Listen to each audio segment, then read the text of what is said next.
Joining me now is Stephen Miller, America First legal founder and former Trump senior advisor at the White House. And also with me is Indiana Congressman Jim Banks, Republican Study Committee. Steve, is this just giving the Democrats cover to stick it to Americans and continue this war on private vehicle ownership and use in the United States?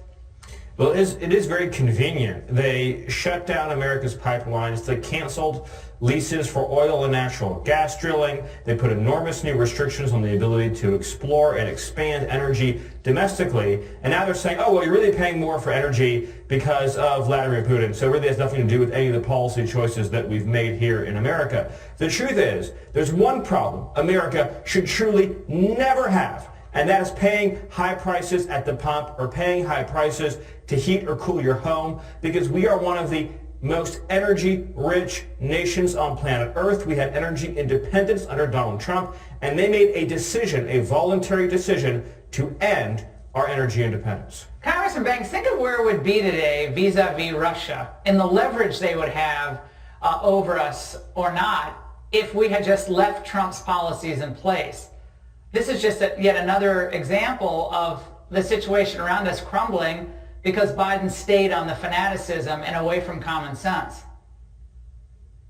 Yeah, Laura, across the board, whether you're talking about going overnight from being an energy independent nation to one that's reliant on oil coming from foreign countries, especially from our adversaries like Russia, whether you're talking about the border crisis or crime rates around this country, on almost every crisis and issue facing America today, there is a direct line between decisions that Joe Biden and this administration made in the very first days when they came into office and the crisis that we're facing in this country today. And the very fact that across the board, on average, Americans are spending $1.25 more per gallon for gasoline at the pumps. That's directly related, as Stephen said, to stopping drilling on federal lands and ending construction of the Keystone Pipeline. That's why you're spending more at the pump. It's not because of Vladimir Putin.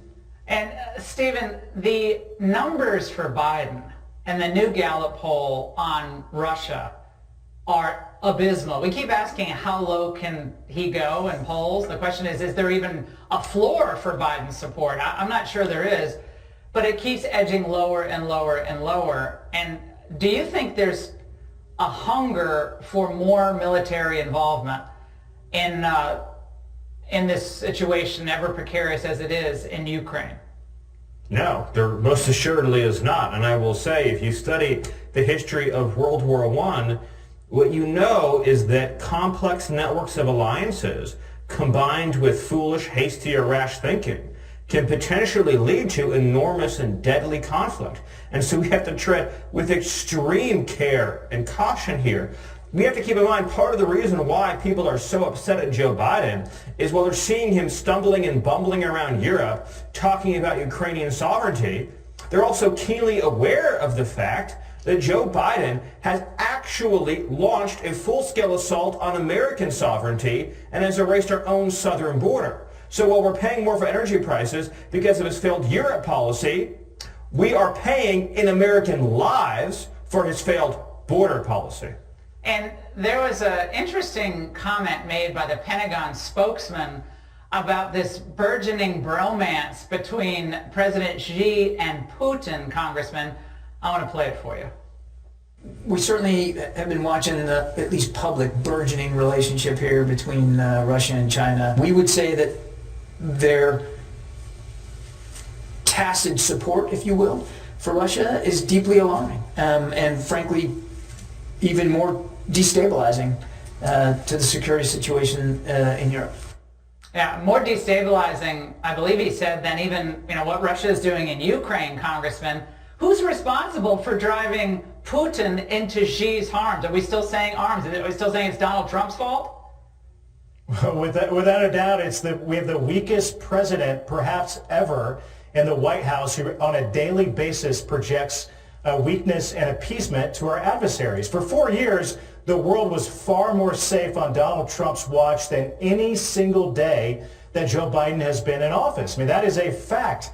Everything that we see from Russian aggression to China continuing to move toward their ultimate goals, Iran on the rise again, acting out and firing missiles and rockets at our greatest ally in Israel. Across the board, the world is far more safe for 4 years under Trump than it's ever been with Joe Biden in the White House. And it's that weakness that Putin is seeing. That's why he's acting out at this moment. I'm telling you, Chairman Xi and the Chinese Communist Party, the PLA, are watching the Biden weakness as well, which is going to have even more disastrous consequences down the road.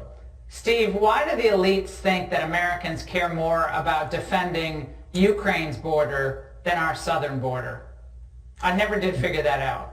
I think that for some of them, there's obviously a lot of financial interest involved, and we've seen that with President Biden's family. I think in other cases, I think there's always been amongst both neocons and Democrats a segment who are excited by the prospect of foreign adventure overseas while being completely emotionally disconnected from and having no, in fact, emotional attachment to their own citizens, their own country, their own borders. And this administration typifies that, personifies it as no administration ever has before. They truly do not care about the fact that you have Chinese fentanyl pouring through Mexico into our communities, murdering our citizens. You have criminal illegal aliens being freed, preying on innocents, and they don't even care. No compassion for the American lives being lost. Gentlemen, thank you both for being here tonight. And as